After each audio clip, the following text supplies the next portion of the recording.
우리가 이제 어글리밤을 소개할 때 결핍으로 시작한 이런 이야기를 많이 하잖아. 그러니까 우리 때는 뭐 아무것도 없었다 이런 이야기들 하면서 청소년들한테 우리가 그런 역할을 해주고 싶었잖아. 그렇죠. 그 일환 중에 하나로 나는 문화예술교육이라는 장르를 어떻게 보면 선택을 한 거고 너한테 이제 강사 제안을 한 거잖아. 그죠. 그때 약간 어땠던 것 같아? 저는 사실 말했던 것처럼 결핍으로 시작했다는 게 나 때는 이런 게 없었는데 저는 1차적으로 부러웠어요. 그들이. 왜냐면 음악을 좋아해도 뭔가 시작해 볼 수 있는 계기도 따로 없었고 전문적으로 배우려면 일단 학원에 가면 가능은 했지만 그런 것보다도 나 이런 거 좀 체험해 보고 싶은데 아니면 이런 문화가 어떤 문화인지 좀 궁금한데 그때는 사실 인터넷도 그렇게 발달이 되지 않다 보니 그런 식으로 뭔가 대화를 나눌 사람도 별로 없었고 또 비주류 문화였기 때문에 아쉬웠는데 제가 그거를 한다면 지역의 어떤 청소년들에게 좋은 영향을 끼칠 수 있지 않을까 라는 생각을 했던 것 같아요. 우리는 특히 힙합 문화예술 교육이라는 걸 하고 있는데 어떤 민기만의 문화예술 교육관이 정의가 된 게 있어? 제 생각에는 문화예술 교육이 추구하는 가치가 그렇겠지만 어떤 기술적인 영역, 이 사람이 래퍼로 성장하기 위해 내가 막 도움을 준다라기보다 체험 그 자체에 있는 것 같아요. 우리는 사실 그걸 업으로 삼고 있는 사람으로서 이런 일들을 하고 있고 너희가 보는 그 래퍼들은 이런 경험을 통해서 만들어지고 있고 너희도 이걸 한번 해보고 나중에 이제 미래의 직업에 정하는 데 도움이 된다면 좋게 하겠지만 사실 거기까지 생각할 필요도 없고 청주 내에서도 이런 지역 내에서도 이런 경험을 해볼 수 있는 그 경험을 제공해 주는 것 자체가 저한테는 중요하지 않나라고 생각을 합니다. 일단 어떤 어글리밤의 미션이기도 한 문화 접근성의 향상에 그죠. 되게 많이 비중이 있는 것 같고 이 힙합 문화예술 교육이라는 거는 누구에게나 되게 긍정적인 도움을 줄 수 있다 그렇죠. 라고 좀 거의 단언을 하게 된 것 같아요. 그래서 나는 특히 우리 사회에 만연해 있는 그런 불신까지는 아니지만 약간 유교 사회이기도 하고 그런 모습 내 안에 있는 것들을 다 꺼내지 못하는 환경?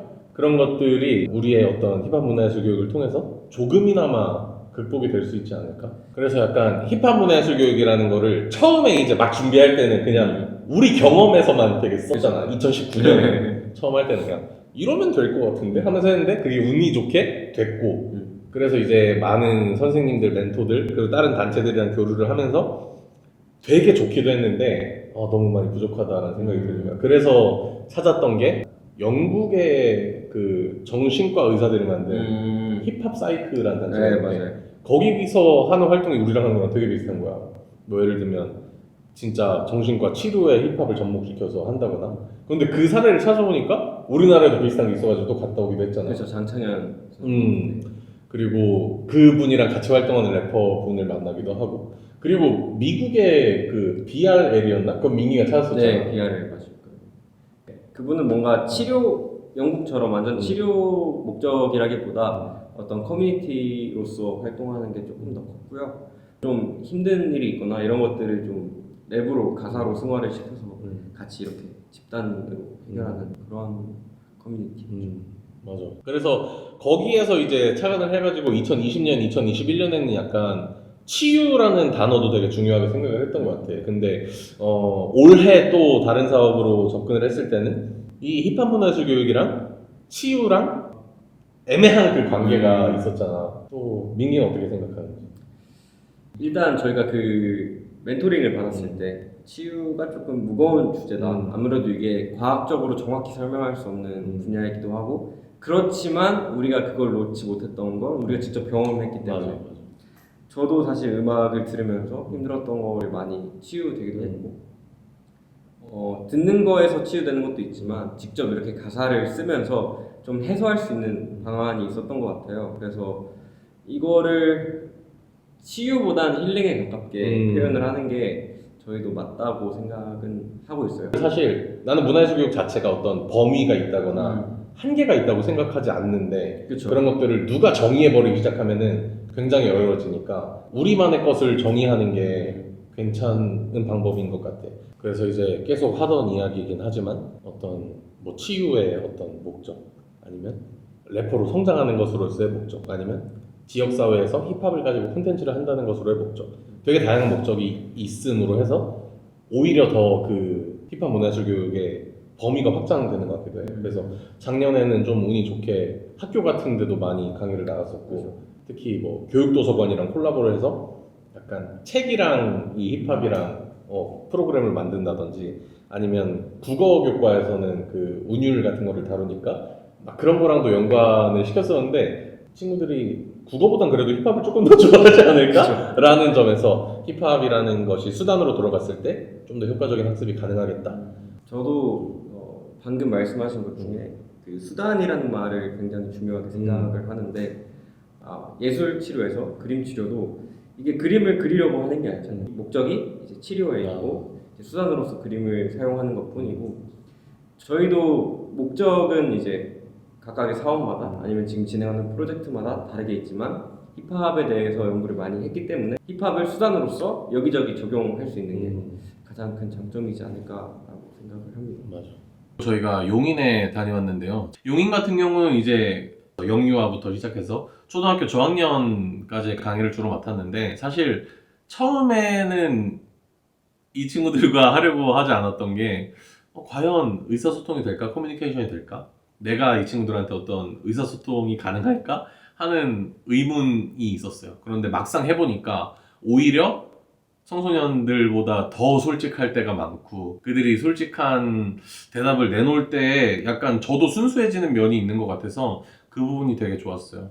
그리고 초등학교 저학년 친구들은 이제 혼자서 오지만, 영유아 친구들은 제가 부모님이랑 같이 듣는 클래스를 한번 개설해보자 라고 해서 부모님 중에 한 분이랑 이제 같이 오게 됐는데, 그런 모습들을 보면서 이 친구와 부모님 간의 어떤 유대가 나로 인해서 더욱더 이제 세졌으면 좋겠다, 강해졌으면 좋겠다, 이런 생각을 하다 보니까 문화예술 교육의 어떤 기획 의도나 힘이나 효과나 목적 같은 것들이 되게 무궁무진하게 발전시켜서 생각할 수 있게 됐구나 하는 계기가 되었던 수업입니다.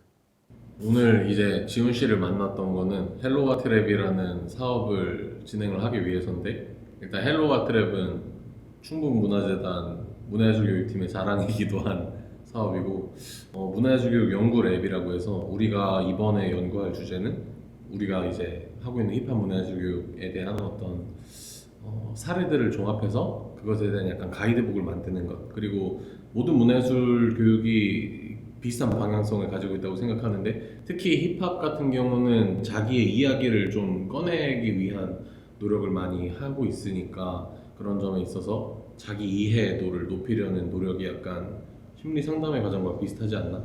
그리고 그 뭔가 연결시키려는 행동을 우리가 뭐 한 2년 전부터 계속 하고 있으니까, 이번 사업에는 아예 심리 상담사 그리고 예술치료 강사 분들이랑 팀을 맺고 진행을 하려고 하고 있습니다. 그래서 뭐 원래도 생각했던 거지만, 특히 오늘 첫 번째 만남인데도 불구하고 약간 그 목표가 자기 이해, 그리고 뭐 문화예술 강사라든가 상담사가 없을 때 그 함께했던 청소년이 잘 살아갈 수 있게끔, 우리가 이제 준 가치관을 통해서 잘 살아갈 수 있게끔 도와주는 것이 약간 두 번째 이런 공통점을 좀 발견한 것 같아서 유의미했다라고 생각을 하고, 이거를 이제 나중에 책으로 만들어서 좀 단순한 결과 자료집이 아니라 판매도 할 수 있게끔, 아무래도 가격표가 붙으면 보는 시선이 달라지다 보니까 약간 그런 전략을 구성해서 프로그램을 진행 중에 있습니다. 이번에는 우리가 그 가람신작에서 음원 제작 프로그램을 맡게 되었는데, 이게 진짜 음원 제작 프로그램이지 문화예술 교육은 아니었거든요. 근데 어떤 가람신작이라는 공간이 주는 아우라가 있어서 약간 살롱 느낌을 내보자. 그리고 음원 제작을 이제 다른 강사분들은 보통 약간 악기를 어떻게 다루고 화음을 맞추고 프로그램을 다루는 법을 알려드렸다면, 저희는 진짜 어떤 힙합 음원을 같이 만드는 과정으로 설계를 해서 직접 가사를 쓰게끔 했어요. 근데 직접 가사를 쓰게 하려면 문화예술 교육적인 요소가 들어갈 수밖에 없는 거죠. 그래서 약간 이것들을 어떻게 표현하게 할까 많이 고민을 했었고, 짧은 시간, 뭐 3시간씩 이틀이니까 6시간 만에 같이 음원을 만들기 위한 기획을 했었는데, 결과물이 그렇게 나쁘진 않은 것 같아서 되게 신기한 또 경험을 했었습니다. 그래서 문화예술 교육 프로그램은 아니지만 이 문화예술 교육으로 쌓은 어떤 경험치와 과정들이 다른 곳에 쓰이면서 많은 시너지를 만들어낼 수 있겠다라고 생각을 하게 되었습니다.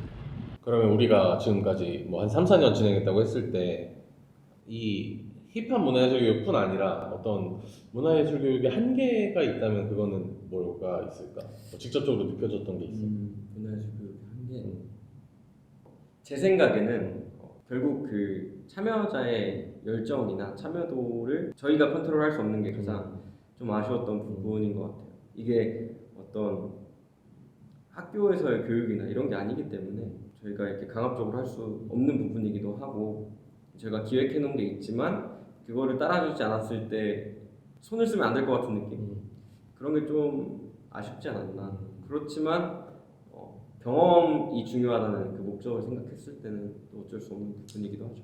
그런 점에서 나도 뭐 몇백만 원, 몇천만 원짜리 사업이 우리 어떤 교육 프로그램 안에서 한두 명의 진짜 인생에 어떤 긍정적인 부분 이만큼만 줘도 굉장히 유익한 사업이다라고 생각을 하는 편이고, 내가 생각했던 한계 같은 경우는 사실 문화예술 교육이라는 것을 우리 입장에서 업으로 한다라고 하기가 애매하죠. 왜냐하면 지원 사업이 아니면 어디 가서 문화예술 교육을 한다고 하기가 좀 애매해요.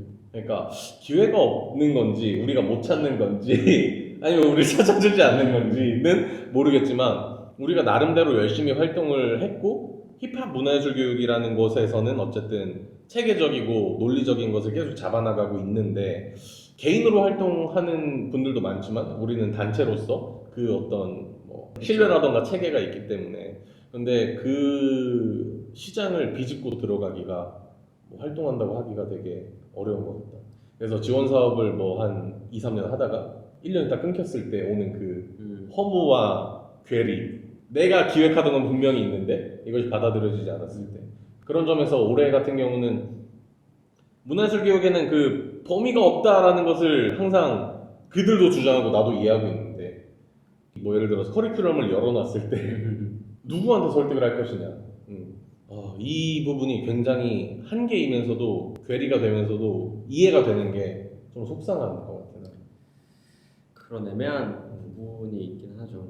아무래도 제가 얼추 알기로는 지금 그 하고 계신 힙합 문화예술 교육 선배님들도 좀 강연이나 단기성, 단발성 프로그램 위주로 하는 걸로 알고 있어서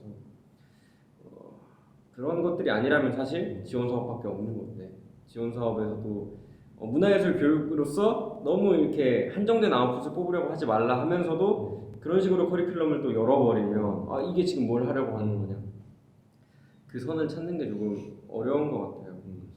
지금 생각했을 때는 그 결과물의 포맷을 좀 여러 갈래로 여러 가지로 만들어 놓고 접근하는 게 가장 그나마 이상적이지 않나. 맞아. 사실 기획과 현장은 한 번도 일치했던 적이 없어. 많이 아마 그대로 갔던 사람은 한 명도 없을 거야. 네. 그래서 그런 점을 미리 반영하는 것보다는 약간 이렇게 대비를 해놓는 게 좋을 수도 있겠다. 경우의 수만 좀 해놓는 게 저희가 할 수 있는 최선입니다.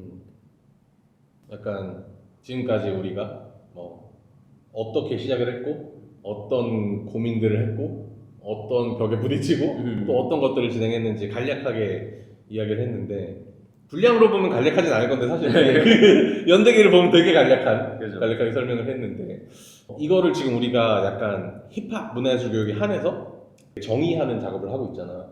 헬로와트랩이라는 사업을 통해서 약간 가이드북 같은 걸 만들고 있는데, 그렇게 정의할 수 있을까가 의문이 들면서도 해야겠다라는 필요성이 나는 들어서 약간 기대가 되는 부분이고, 이 영상을 만들면서 좀 이런 소식들을 다른 분들한테도 전할 수가 있어서 되게 좋은 것 같아요.